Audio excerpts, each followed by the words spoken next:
নমস্কার, তোমাদের রান্নাঘরে আজকে নিয়ে এলাম পনির তৈরির রেসিপি। পনির তৈরি এর আগে শেয়ার করেছি, তবে আজকের পনিরটা আমি বানিয়েছি পনির মেকারে।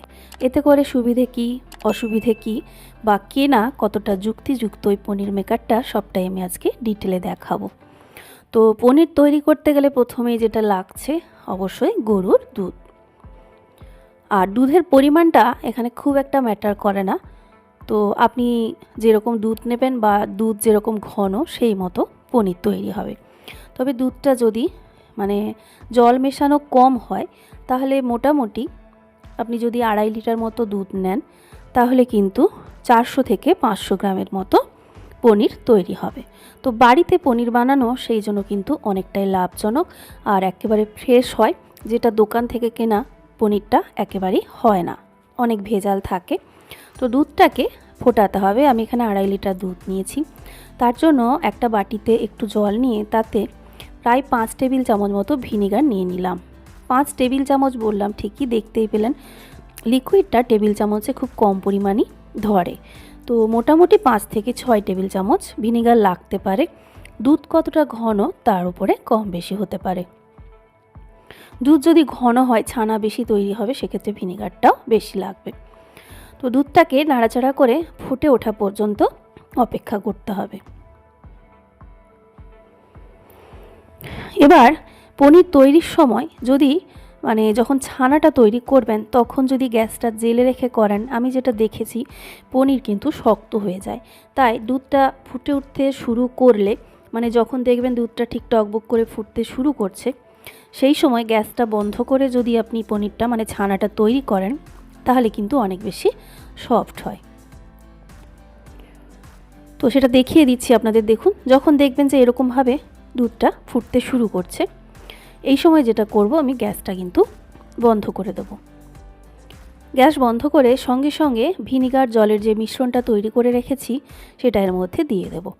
তো এখানে পুরোটা নাও লাগতে পারে, তাই প্রথমেই পুরোটা দিয়ে দেবেন না। সেরকম হলে অল্প অল্প করে মিশিয়ে কিন্তু দেখতে পারেন। তো এখানে যেটা বলার, আমি ভিনিগার দিয়ে বানাচ্ছি। আপনি ছানা তৈরির পাউডার পাওয়া যায়, সেটা দিয়েও বানাতে পারেন, লেবুর রস দিয়েও বানাতে পারেন বা টক দই দিয়েও বানাতে পারেন।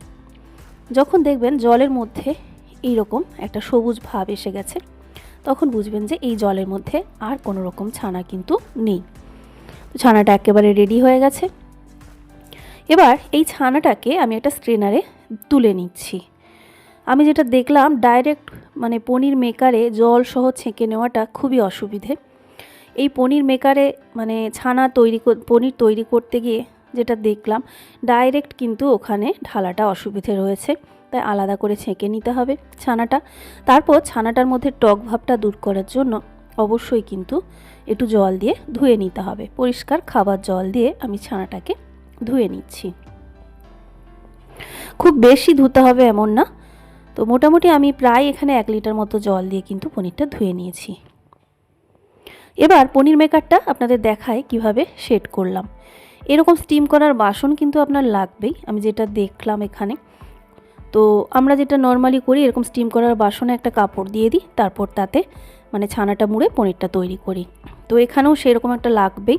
তারপর পনির মেকারটা দিয়ে দিচ্ছি। দেখুন, পনির মেকারের এরকম 3টে অংশ রয়েছে। এবার এর মধ্যে ছানাটা দিয়ে দেব।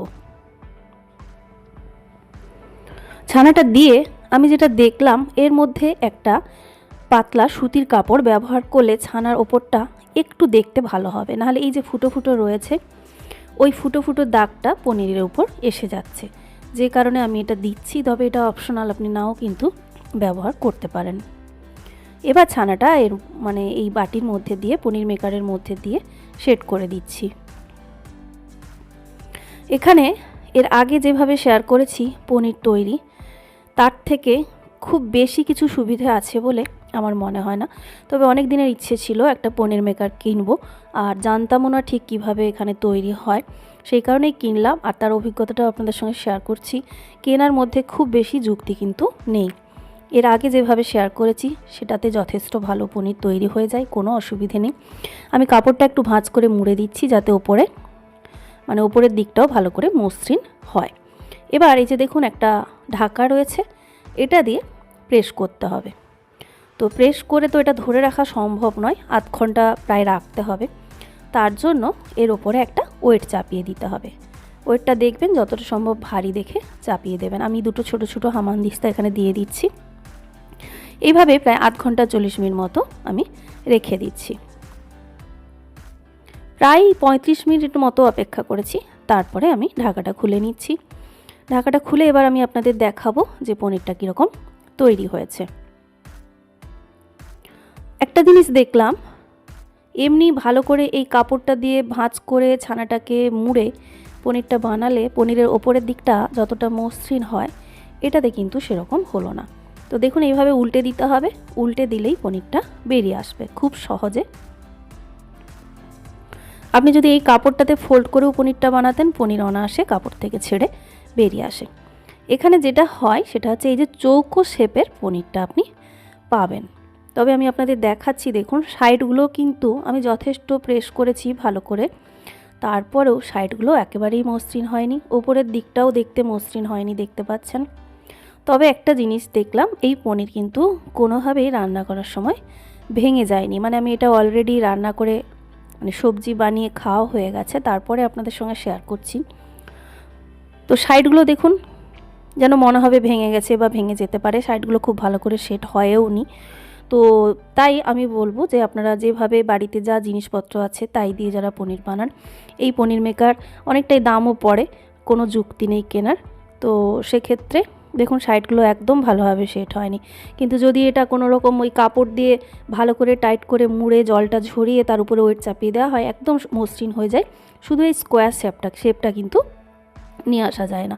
তো তাতেও কিন্তু অসুবিধা হয় না, তাতেও সেই সাইডগুলো কেটে কিন্তু মাঝখানেরগুলো আপনি চাইলেই স্কোয়ার শেপ নিয়ে আসতে পারেন বা চৌকো বানিয়ে নিতে পারেন।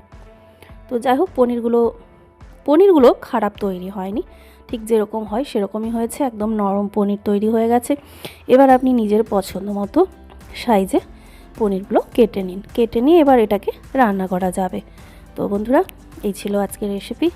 আশা করি রেসিপিটা আপনাদের ভালো লেগেছে, মানে পনির তৈরিটা। সবাই ভালো থাকবেন, নেক্সট ভিডিওতে দেখা হচ্ছে।